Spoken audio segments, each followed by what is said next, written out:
Jogo de Palavra, as entrevistas de Rui Miguel Tovar. Olá a todos mais uma vez, bem-vindos a mais um Jogo de Palavra, desta vez no Porto e com Domingos Paciência, um goleador por excelência, e hoje calhou-me vir para cá a ler a autobiografia do Bobby Robson e não foi pensado, mas o Domingos apanhaste o Bobby Robson. A minha ideia de hoje seria começar por ele e da tua experiência por um treinador que marcou toda a gente, seja a seleção inglesa, seja o Sporting. Imagino que o Porto também tenha marcado e a ti também. Sim, olá Rui, olá quem está a ouvir, é um prazer. E é um prazer quando se vem falar de pessoas que de certa forma foram importantes na nossa vida e que marcaram a nossa carreira.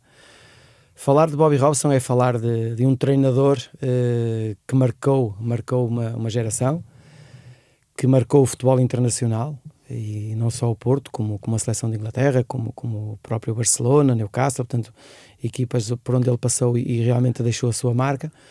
Mas acima de tudo também falar de um homem que tinha uma forma de viver, uma forma de estar diferente das outras todas. A sua alegria, a sua vontade de viver todos os momentos, isso nós tivemos a oportunidade de ver e sentir como ele treinava, ou fazia os seus treinos para que nós tivéssemos também essa motivação. E os jogos em si, um insatisfeito por natureza. E eu digo isto porque era um treinador virado para a baliza, um treinador para o golo, e um treinador que gostava de ver as equipas dele a marcar muitos golos. Quando ganhávamos por 1 ou por 2, ele não ficava satisfeito, porque ele queria ganhar por 4, por 5, porque ele treinava para isso. E falar de um homem que me ajudou bastante e que está relacionado, ou está, no fundo, ligado às duas melhores épocas como avançado, claro. Em que 2 anos, salvo erro, fiz à volta de 43 golos ou 45 golos com o Bobby Robson, e portanto isso para mim é sempre um orgulho e um prazer falar de Bobby Robson. Claro, até porque com ele foste melhor marcador da primeira divisão, 95-96, é o ano do europeu em que tu também vais e marcas um golo à Croácia, portanto terá sido esse o... E já no ano anterior também tinha feito, salvo erro, 18 ou 19 golos, na época anterior também, no primeiro ano dele, no Futebol Clube do Porto. Mas foram... Primeiro ano incompleto, ainda por cima, porque ele entrou ao meio. Sim. E notou-se essa entrada dele, ou seja, a vossa predisposição para treinar e jogar mudou com a sua chegada? E o que é que mudou, no fundo? Mudou e digo isto porque nós vínhamos de um treinador que também tinha marcado uma época no Futebol Clube do Porto, que era Ivites. Uhum. Há um Ivites em 1987-88 que ganha tudo, exceto a Liga dos Campeões, sim, que é eliminado com o Real Madrid, mas ganha tudo a nível, desde a Supertaça desde a Europeia, desde a Taça Intercontinental, Supertaça Portuguesa, Taça de Portugal. E, portanto, depois temos mais tarde o Ivites, passado 3 ou 4 anos, voltámos a ter o Ivites durante aquele período. E é um Ivites diferente, com uma geração diferente. Se foi um Ivites com a geração de campeões europeus de 87, tínhamos um Ivites diferente já com uma renovação feita. Sim. E, portanto, o seu jogo era diferente. E por isso é que o Bobby Robson entra e consegue marcar a diferença em termos de treinos, em termos de jogos, e depois também de ligação com os jogadores. Bobby Robson estava muito próximo de nós. E quando digo muito próximo, digo ao ponto de ele estar a fazer banho turco connosco, a fazer banho de imersão connosco, muito próximo de nós. E isso era frequente? Frequente. À sexta-feira, quando eram os banhos e massagens, ele vinha para a nossa beira. E por isso é que hoje ainda há uma história muito engraçada dele com o Jorge Couto, que eu posso contar, e até conto muito rápido, que é: à sexta-feira sai a convocatória, final da tarde, e quem põe a convocatória é o Mourinho que fixa a convocatória. Uhum. Mas, entretanto, o Robson já tinha feito a convocatória e vai para o banho turco. Grande risada com o Jorge Couto no banho turco e todos lá a rirmos, porque Jorge Couto era um palhaço na altura, mas era um palhaço muito engraçado para o grupo. E depois saem do banho turco e já está fixada a convocatória pelo Mourinho. E o Jorge Couto vai à convocatória e não vê o seu nome. e aparece o Bobby Robson por trás da roupão e põe-lhe a mão em cima do ombro e diz: Jorge, muito azar, Jorge. E se queriam ver a cara de Jorge olhar para ele assim para cima, foi muito engraçado. Mas era isto que marcava realmente a diferença de Bobby Robson. E era costume um treinador envolver-se tanto nessas sessões do bem turco? Não. Ou foi? Não. Foi Bobby Robson fazia na altura que nós fazíamos. Os outros treinadores, alguns deles faziam, por exemplo, o Artur Jorge, lembro do Artur Jorge fazer depois já todos irem embora. Okay. Havia treinadores, o próprio caso Alberto Silva também ia fazer primeiro a sua uma hora de corrida no tapete e depois é que se calhar ia fazer o banho turco. Depois do vosso treino? Depois do nosso treino, ele ia correr? O Carlos Alberto Silva ia correr, mas mínimo 45 minutos, mas uma boa passada. E às vezes quando íamos lá em cima e víamos ele a correr porque tinha um tapete lá em cima junto ao departamento médico, nós olhávamos para aquilo e como quem diz, porra, se o nosso treinador corre assim, nós realmente temos que correr muito mais. Mas fazia isso e fazia depois o seu banho turco, o seu banho de imersão. Carlos Alberto Silva também muito próximo, um líder muito próximo dos jogadores. E falava a mesma língua, que também é uma grande vantagem, não é? Sim, mas o Bobby Robson também tinha esse cuidado, procurava falar português. Quando sentia que havia frases que queria construir e havia algumas palavras que ele não conseguia saber, ele ou perguntava ao Mourinho, e pronto, mas via-se que era também a intenção dele sempre falar connosco em português. Claro. E falaste no Ivic e da época, gloriosa época 87-88, em que o Porto acabou com 15 pontos de avanço sobre o segundo e a vitória era 2 pontos só. 15 pontos de avanço era muitas vitórias a mais do que os outros todos. E tu estreaste nessa época, portanto, jogaste em Moura, para a taça, é ele que te lança. Que homem era esse, nessa altura? Era um apaixonado pelo futebol. Não havia ainda os iPads, nem computadores, mas havia um caderno. E um caderno onde ele escrevia e fazia muitos riscos para explicar aos jogadores como é que deviam jogar. E ele gostava muito do jogo muito direto. Ele era muito pragmático. Não era um treinador de muita posse de bola, mas muito pragmático. Ele gostava das diagonais. O Inácio com ele, nós brincávamos até porque era bola longa, pala longa, porque ele pedia isso muito ao Inácio. E era mais jogo direto. Agora, funcionou muito bem. Tenho-te a dizer que foi um treinador que me marcou. É verdade que me lançou e com muita coragem, porque não nos podemos esquecer que nessa época os avançados que estavam no Futebol Clube do Porto, estamos a falar de Gomes, de Madger, Jorge Plácido, o próprio Raldinei também que veio, Sim. Portanto, Joari. Portanto, estamos a falar é difícil um miúdo com 18 anos conseguir jogar nesta equipa e estrear-se nessa equipa. Claro. E ele teve essa coragem. Uma grande época de Ibiza, e tenho-te a dizer que foi a primeira vez que deitei uma lágrima no dia em que ele foi embora, porque o presidente ir ao balneário e dizer que o Ibiza ia deixar o clube, e por decisão do clube, decisão do presidente, vi o Ibiza a chorar com lágrimas nos olhos. Isso mexeu-me muito e fez-me sentir aquilo que realmente é o futebol. Na altura não percebi, mas hoje, a esta distância, consigo perceber.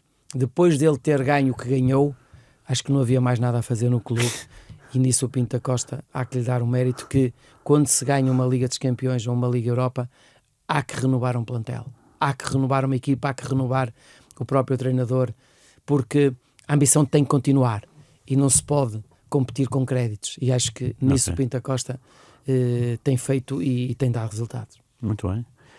E depois vem o Artur Jorge, depois do Ibiza, depois veio o Artur Jorge, não, veio o Quinito.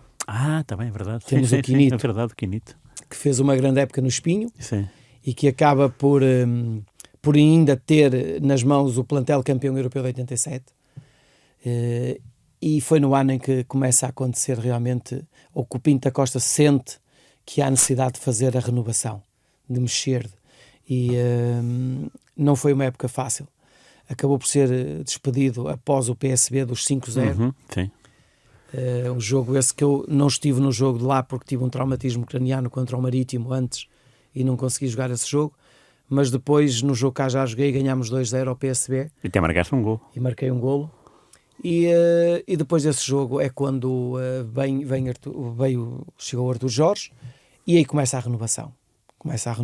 Os jogadores, no final da época, há muitos jogadores que vão embora. Há apenas alguns que ficam, que é o caso de Semedo, de João Pinto, o André, fica o Bandeirinha, ainda fica o Jaime Magalhães, mas depois já começa a aparecer o Fernando Couto, Jorge Costa, claro. Vítor Bahia, Rui Jorge, Folha, Jorge Couto, depois. Vários jogadores, depois acaba por vir também o Paulinho Santos, e é quando se faz a renovação da equipa. E eu, na minha maneira de ver, acho que é aí que o Futebol Clube do Porto começa a ganhar a hegemonia do futebol, porque foram muitos anos e consegue-se o Penta. Sim. E acho que é aí que o Futebol Clube do Porto consegue ter esse período em que ganha a hegemonia do futebol. O Penta começa com o Bobby Robson, que continua com o Oliveira, 2-2, e depois o Fernando Santos é que faz o Penta. Quando o Porto ganha o primeiro título em 94-95, obviamente que o sonho é continuar, não é? Por aí adiante. Que dificuldades é que vocês se depararam ao longo desses 5 anos? Qual é que era o vosso maior receio? Porque havia Benfica, havia Sporting, na parte final já havia Boa Vista, mais forte. Qual é que era o vosso pensamento? Eu acho que a partir de determinado momento a equipa começou, aquela equipa que se formou com aqueles jogadores da formação, porque eram muitos jogadores da formação, tinha um jogador ou outro que era estrangeiro. Quando começa a haver interesse em alguns jogadores, como no Fernando Couto, como no Vítor Bahia, depois comigo, portanto isto começou a mexer muito o mercado para estes jogadores, e isso parece que não acabou por começar a mexer um bocadinho com a equipa. É verdade que com o António Oliveira consegue criar ali um bom grupo, com o Drlovic, com o Zaovic, com o Jardel, e aí também acaba por ser uma sequência muito boa, e depois o Fernando Santos acaba por dar sequência também a esse trabalho, e consegue-se ganhar os tais 5 títulos seguidos. Mas o futebol começa a mudar a partir do momento que começa a ver-se que o Futebol Clube do Porto é vendedor e tem talentos para vender. E acho que isso começou a mexer e se calhar é aí que começa esta alguma instabilidade, e depois mais tarde recupera-se com as conquistas que se fez, com o Mourinho, claro, e tudo. Sim. Mas acho que momentos que se viveram em que de certa forma começou a mexer com aquela estrutura que era aquela espinha dorsal, Vítor Bahia, Jorge Costa, Fernando Couto, no meio campo, um André, um Semedo, depois mais tarde, claro que aparecem outros jogadores também que foram muito importantes, como o Deco, portanto, isso, começando a perder esta estrutura, foi quando acho que começámos a perder alguma força. E é Penta, obviamente que o sonho é fazer o 6º campeonato seguido, é o campeonato do Sporting do Inácio. O Porto tinha uma vantagem considerável, moral e desportiva, sobre todos os outros. Na primeira volta acabou em primeiro e estava tudo muito bem orientado até chegar o mês de março, em que o Porto perde em Alvalade 2-0 e também é eliminado pelo Bayern numa eliminatória muito, muito discutida em Munique. Houve ali uma arbitragem do Hugh Dallas, um escocês, não é? Mas o Porto é que tinha mais condições para chegar ao título e não o Sporting. Nessa época, o que é que falhou nessa parte final da época? Eu acho que há um jogo aí que nos marca, que é o jogo em Faro. Faro, ok. É um jogo em Faro. Depois de estar a ganhar, salvo erro, 3-1, vamos empatar 3-3, e que de certa forma permitimos que o Sporting nos alcançasse, e depois deixámos para o último jogo nós a jogar em Barcelos. E o Sporting a jogar em Paranhos.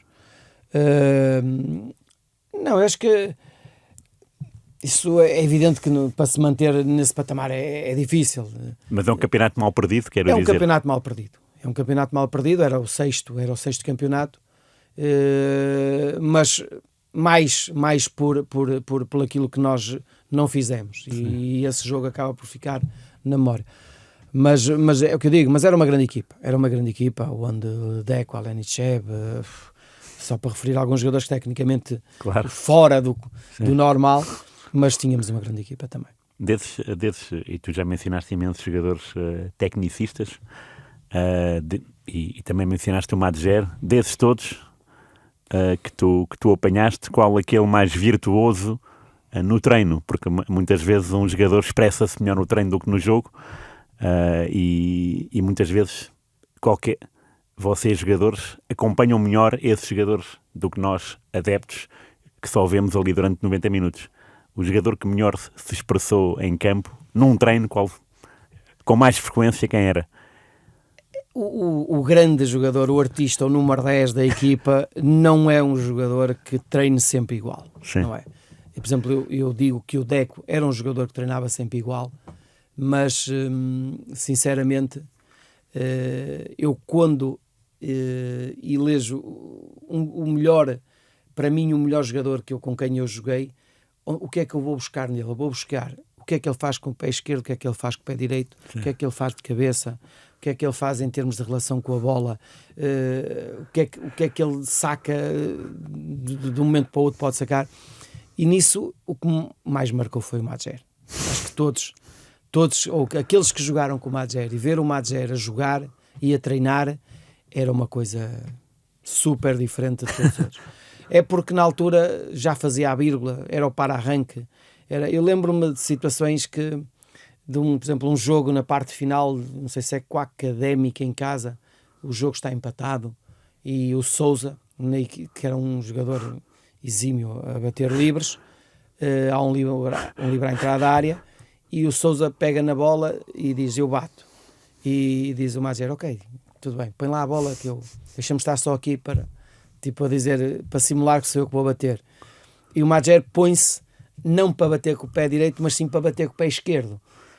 Quando o Sousa, que era direito, parte para a bola para bater, o Madjer não tem mais nada. Pé esquerdo, mete a bola por cima da barreira, mete a bola no ângulo. Portanto, esta personalidade e esta forma de estar, o que é que o Sousa vai fazer naquele momento? Ir para cima do Madjer? Não, tu resolveste o problema, vamos festejar, não é? Mas são estas coisas que fazem a diferença num jogador, num artista, num jogador que tem personalidade e que tem qualidade. O Madjer tinha coisas em cima da linha final, às vezes ficávamos pasmados, como é que ele passou ali se não havia espaço? Ele faz-te uma vírgula e mete a bola de uma maneira, ele faz-te um pontapé de bicicleta e mete a bola lá dentro, ele salta mais alto. Portanto, é isso que realmente define um jogador mais completo, e para mim Madjer foi. E fora do relvado era bom companheiro, dava-se com vocês, era uma pessoa mais esquiva? Ele tinha alguma dificuldade na comunicação. Falava mais com o Molinar Zic, porque falavam os dois francês. Okay. E então ele era mais o amigo dele, estavam sempre a meter-se um com o outro. Ele tinha, eu diria, o grande amigo dele era o Lima Pereira. O grande amigo dele era o Lima Pereira, porque o Lima Pereira brincava com ele de uma forma, porque chamava Rabá Madjer, era o Lima. O Lima às vezes espetava-lhe agulhas e ele não podia com agulhas, e ele, por exemplo, estava numa massagem e o Lima chegava lá e espetava-lhe uma agulha no traseiro e o Madjer entrava ali aos gritos. Portanto, mas era o Lima Pereira que era o melhor amigo do Madjer. Mas o Madjer como é que dizer, não era mais sério. Era mais sério. A forma dele vestir, de bolsinha e do casaquinho de botãozinho à frente, portanto, o sapatinho verniz, era o Madjer. Era muito, muito, muito elegante a forma como ele se vestia e se posicionava, mas o Madjer era assim. E falando de companheiros de ataque, aquilo que ficou na memória foi Domingos e Kostadinov. Como é que era o Kostadinov dentro e fora do campo? Os jogadores de búlgaros, e tenho uma imagem romenos, são assim muito fechados, não são muito expansivos da forma. E o Madjer também não era, o Kostadinov não era um jogador também assim muito expansivo. Escolhia os amigos, gostava de conviver, ria-se, aquele sorrisinho sempre tipo Mumbley. Mas era dentro do campo, era completamente diferente daquilo que era fora do campo. Um jogador com instintos assim, às vezes maldosos, e um jogador muito rápido, um jogador, mas e por vezes até com os próprios colegas e ele era agressivo, vinha para cima de nós e fazia aquela cara de mau, mas era um jogador fabuloso e gostava de conviver, gostava do seu chazinho e o cigarrinho dele. Mas deixa saudades às vezes aqueles momentos claro, que vivemos. Tu apanhaste Timofte, Mitarski, falando de búlgaros e romenos, não é? Sim, Timofte, romeno, Mitarski, Kostadinov, assim búlgaros. E eram todos parecidos, é? Assim, todos eram meio recatados. Sim, e depois, mas também tinham uma facilidade, aprendem muito mais fácil o português. Os romenos e os búlgaros aprendem fácil o português. Boa, sim. Isso facilita tudo, não é? Sim. Eles eram fechados, mas o Kostadinov ainda hoje falo com ele em português e ele ainda me compreende. E já que falaste há pouco do Mlinarczyk, que também é do leste, né? Da Polónia, como é que ele era? O Josef não gostava de correr, nem ele, nem o Madjeri, estavam sempre a criticar o Artur Jorge, sempre lá no fim da fila, ou no fim do grupo, era sempre correr, sempre a resmungarem os dois. Mas o Josef tinha uma personalidade, falava muito pouco, não era de brincadeiras, muito sério. E mais uma vez quem se metia com ele era o Lima Pereira, que estava sempre a espicaçar o Josef. O Josef gostava muito de uma Coca-Cola e um cigarrinho. Eu nunca vi um guarda-redes ao intervalo de um jogo ir para a casa de banho beber uma Coca-Cola e fumar um cigarro. Mas para mim é evidente que o Vítor Bahia mais tarde vem a marcar uma geração, mas a referência de Vítor Bahia foi muito o Josef Mlinarczyk, muita simplicidade, a forma pouco espalhafatoso na baliza, não era guarda-redes para a melhor foto, não, o fotógrafo com ele não conseguia sacar grandes fotos, é verdade, e era muito simples, e mesmo situações de lançar a bola, meter a bola com a mão no meio campo, agora era enorme, era um guarda-redes que assustava. Defrontar Josef Mlinarczyk era para um avançado é ver a baliza toda fechada. Pois. E o Vítor, já agora? O Vítor acaba por ser depois, mais tarde, o grande substituto do Mlinarczyk. Eu acho que, até porque durante muitos anos procurou-se um substituto para Vítor Bahia e não se conseguiu. Mas acho que Vítor Bahia conseguiu substituir um grande guarda-redes, um campeão europeu, e acaba por marcar realmente uma fase no Futebol Clube do Porto durante muitos anos, pelos títulos de conquista, pela forma como defendia, e acima de tudo pela confiança que a equipa tinha no Vítor, porque saber que tem Vítor Bahia na baliza é meio caminho andado para ganhar um jogo, porque a confiança que ele nos dá, a garantia que ele nos dá em termos de fechar a baliza, era impressionante. Muito mais elástico, muito mais como é que dizer, mostrava mais energia, mais vivacidade. O Josef mostrava mais tranquilidade, serenidade. Vítor não, mostrava adrenalina, mostrava que estava ali um guarda-redes nervoso, mas que podíamos contar com ele. E as qualidades do Vítor ficaram aí durante anos e anos à vista de todos. Não é? Como é que era ele fazer golos nos treinos? Havia alguma picardia entre vocês, porque vocês são amigos desde os 8 anos. Pois. Os guarda-redes não gostam que lhe façam aquelas coisas do ameaçar e pôr a bola por cima e chegar ali e fazer-lhe um jogo do corpo e metê-lo no chão, e depois eles não gostam e depois chutam a bola para qualquer lado e ficam com azia porque dizem isto é sério, o treino é sério, treina como se fosse um jogo. E há coisas que nós fazemos nos treinos que muito dificilmente fazemos nos jogos, pela responsabilidade que são os jogos. Sim. E eles às vezes ficavam chateados connosco, o picar, o chegar ali e fazer um malabarismo, e o Vítor era um bocado também assim. Era. Não gostava disso. Mas explorando um pouco a vossa convivência desde os 8 anos, como é que se dá esse encontro e porquê esse estarem sempre juntos desde então? Nós tivemos a oportunidade de conviver desde os 8 anos, nós jogávamos entre nós mesmo na própria rua, jogávamos um contra o outro. Muitas das tardes passávamos ali num armazém em Lessa da Palmeira, onde hoje é o quartel da Bataria, onde era o quartel da Bataria, onde hoje é o centro desportivo lá em Lessa. passávamos muitas tardes ali num armazém a chutarmos a bola um ao outro. Bom que a bola não saía, estava sempre lá dentro.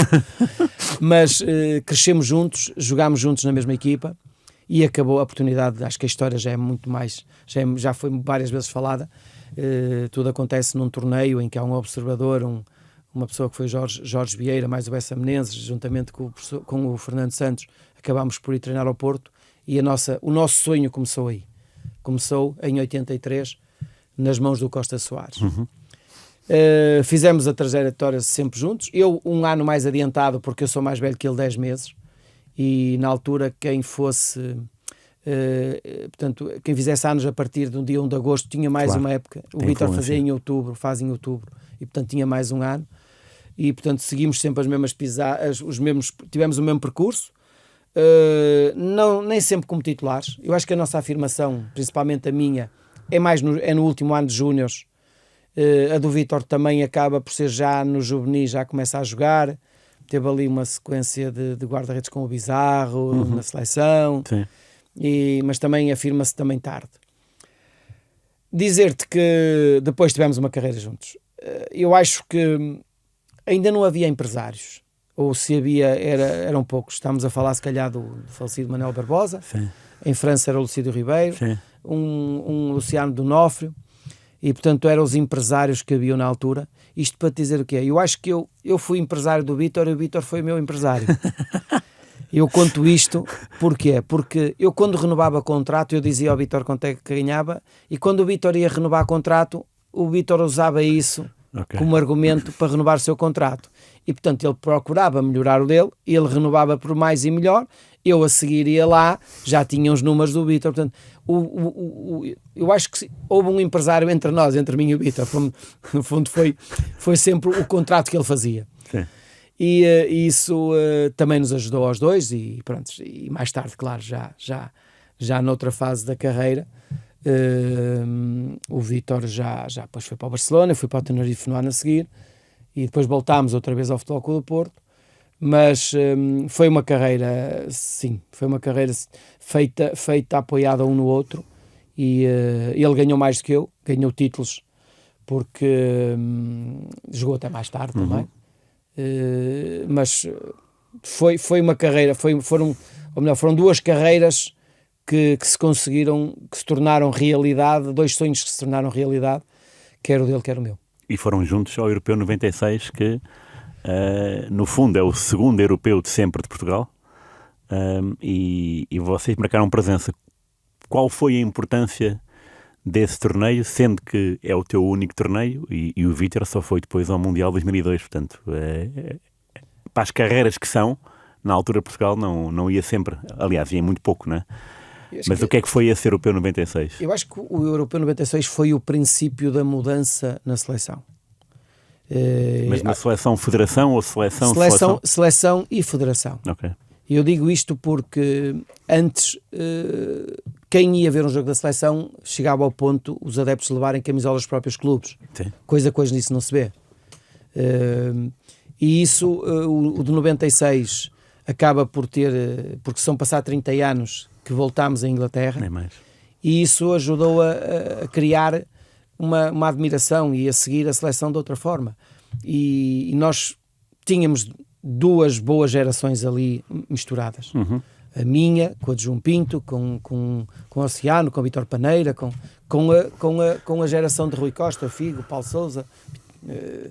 Portanto, são duas gerações que se cruzaram ali, que acabaram por fazer um brilharete. É verdade que aconteceu o que aconteceu, porque nós sentíamos que tínhamos seleção para chegar longe, chegar mais que aquilo onde chegámos.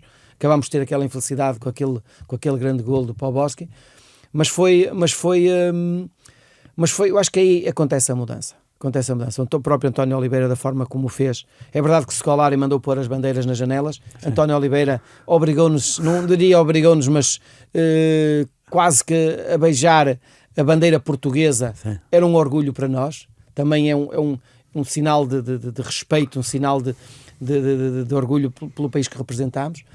E acho que é a mudança da seleção. Acontece em 96, na minha opinião. E falaste dos magriços, portanto, 66, 30 anos depois, nós vamos ao Europeu 96. O Eusébio foi o elemento em comum? Ele também esteve presente na comitiva em 96, ou não? Sim, ele teve, e já tive a oportunidade até de o dizer no meu livro, porque marcou-me de certa forma pela grande admiração que tinham os ingleses por Eusébio. Eusébio na altura já com grande dificuldade, com o seu joelho já todo metido para dentro e a caminhar, portanto na altura que estava connosco em 96, mas acima de tudo ter ao nosso lado um ídolo, uma pessoa que marcou o futebol mundial, para nós era um orgulho. E depois a sua forma tão humilde e tão próxima com que estava da equipa, isso também para nós era uma referência, era o respeito que tínhamos por ele, porque no futebol, se há coisa que acontece hoje em dia e de qual, e isso eu posso dizer, é o respeito que nós jogadores temos uns pelos outros. É raro o jogador que expõe os seus títulos ou as suas medalhas perante outro colega. Eu nem gosto, nem nunca ouvi, claro que há uma outra exceção, pôr em cima da mesa as medalhas que ganhaste para às vezes minimizar quem está do outro lado. Acho que esse respeito existe pelos jogadores. E o Eusébio tinha isso. Mas era homem de falar com vocês de forma espontânea? Vocês procuravam? Como é que era essa relação? Nós próprios brincávamos com ele. E ele almoçava connosco e jantava connosco. E eu já também o disse que ele, às vezes, ele andava sempre com o seu blazerzito e andava ali com o seu tabascozinho metido no bolso de dentro. Ele metia em tudo, não era? Ele também gostava do seu whiskyzinho. Mas pronto, isso faz parte. No fundo, a gente compreende. Eu hoje compreendo, porque acho que nós temos que desfrutar daquilo que não podemos viver enquanto jogadores, porque não houve tempo para isso, e portanto pós-futebol é um bocado isso também, claro. Usar e abusar daquilo que não podemos fazer na altura. Tu como jogador nunca chegaste a uma final europeia, o teu máximo é meia final 94 com o Barcelona, mas como treinador chegaste a uma final europeia e ainda por cima com uma equipa que não era tida nem achada, o Braga. É verdade. Que sensações é que tu tens quando recuperas a época 2010-2011, em que o Braga começou na terceira pré-eliminatória da Liga dos Campeões, entrou na Liga dos Campeões, não passou à fase seguinte por milésimas, digamos assim, e depois desceu de divisão para a Liga Europa e chega à final depois de eliminar Liverpool, Dinamo Kiev e Benfica. É verdade.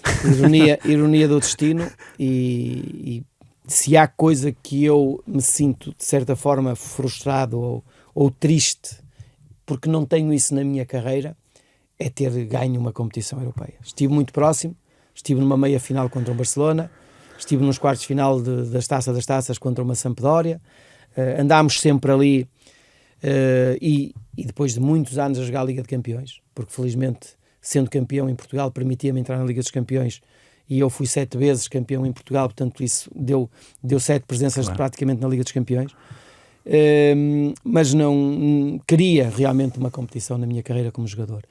Ironia do destino, mais tarde iria ter a possibilidade de estar numa final europeia, sentir o que é estar numa final de uma Liga Europa, neste caso, mas contra um clube que representei durante 20 anos. Pois. Isso não é fácil.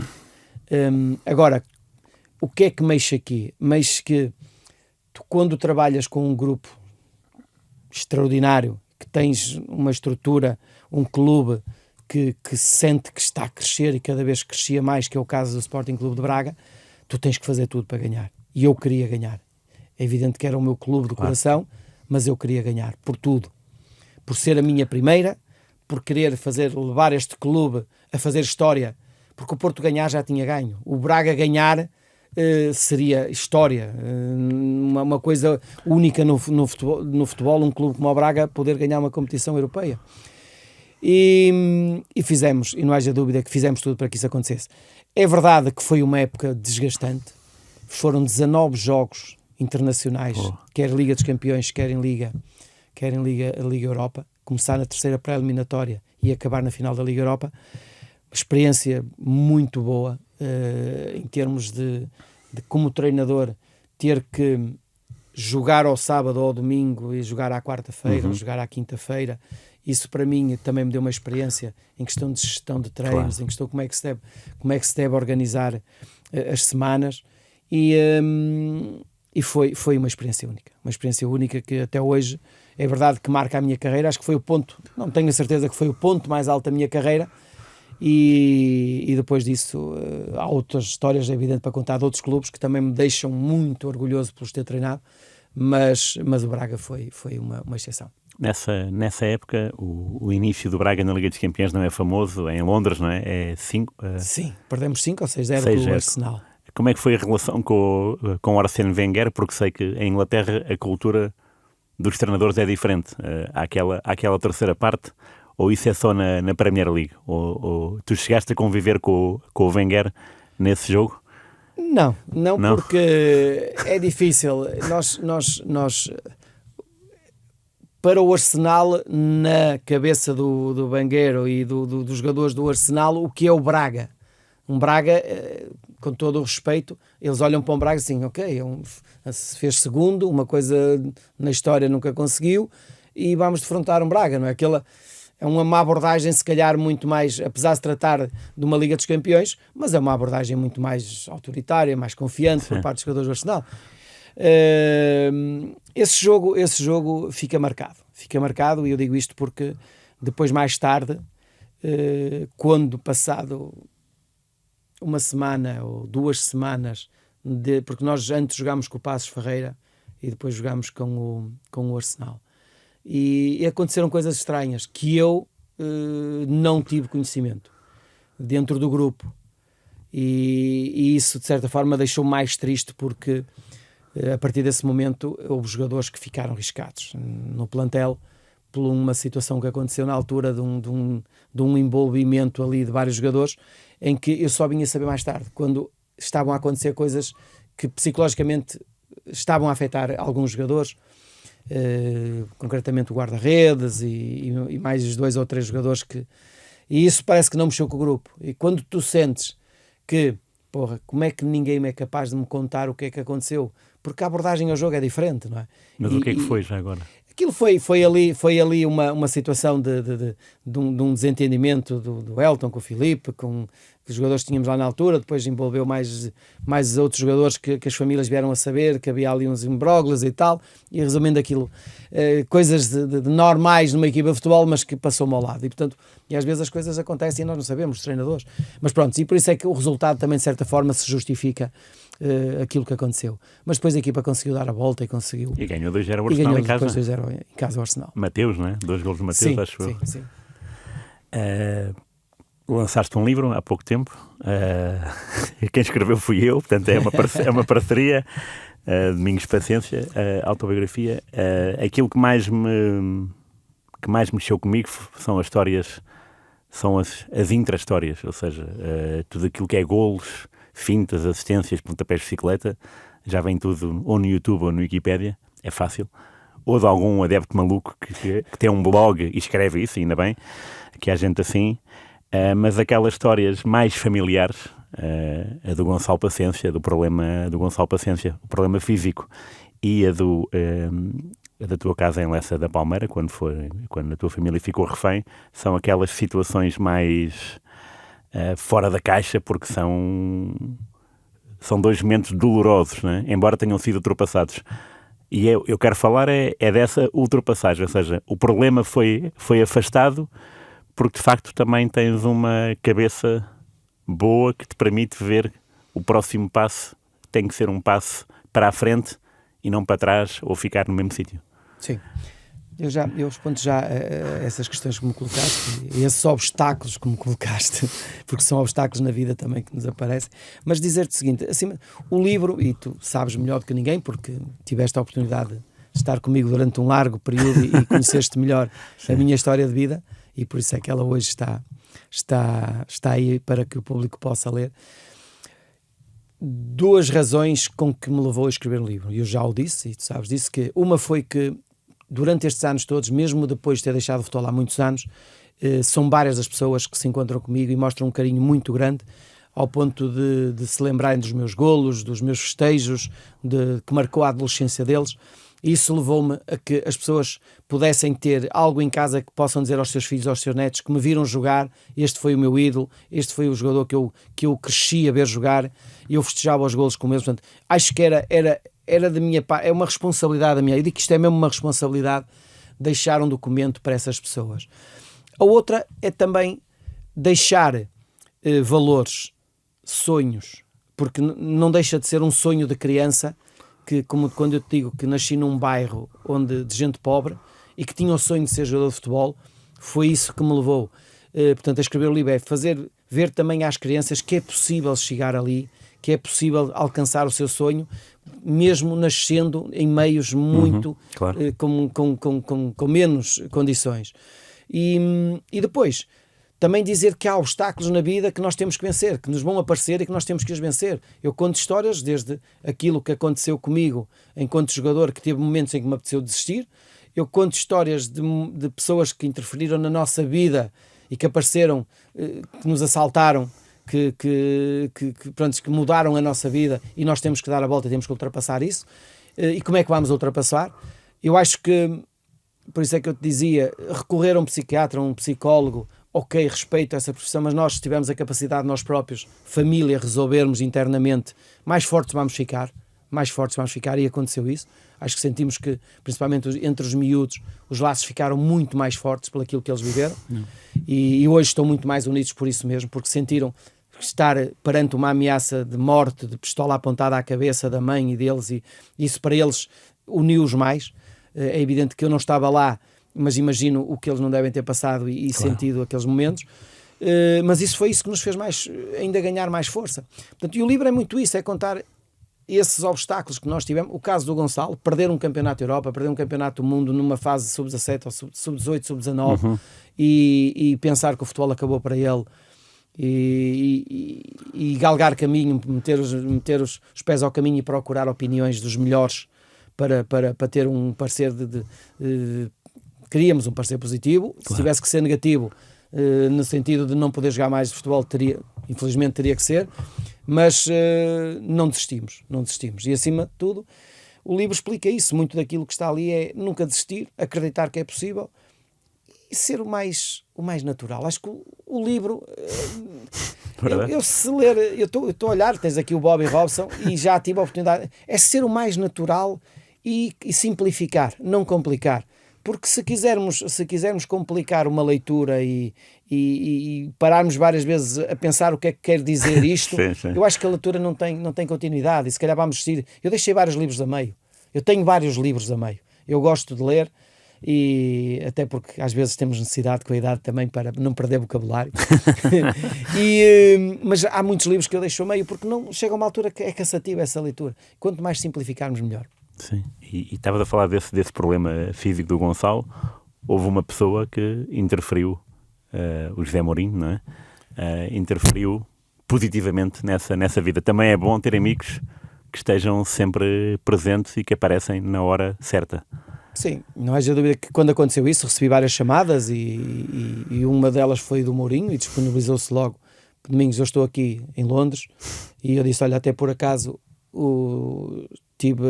pesquisei e procurei saber quais eram os melhores cardiologistas a nível mundial, e um deles está aí, o William McKenna, que está aí no Hospital do Coração em Londres, e portanto nós se calhar vamos aí dizer, olha, anda aqui, portas estão abertas. Estivemos lá com os miúdos, com o João, com o Gonçalo e com o Dr. Carlos Magalhães, e estivemos lá em casa do Mourinho, abrimos as portas.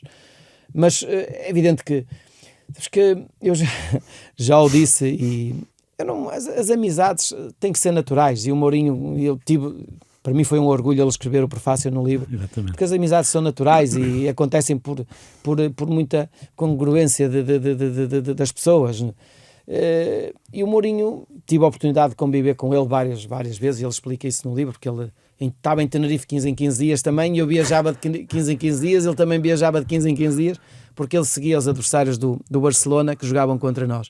E portanto tivemos a oportunidade de partilhar bons momentos, discutir os jogos e tudo. E portanto por isso é que essa relação se manteve durante estes anos todos, ainda hoje continua.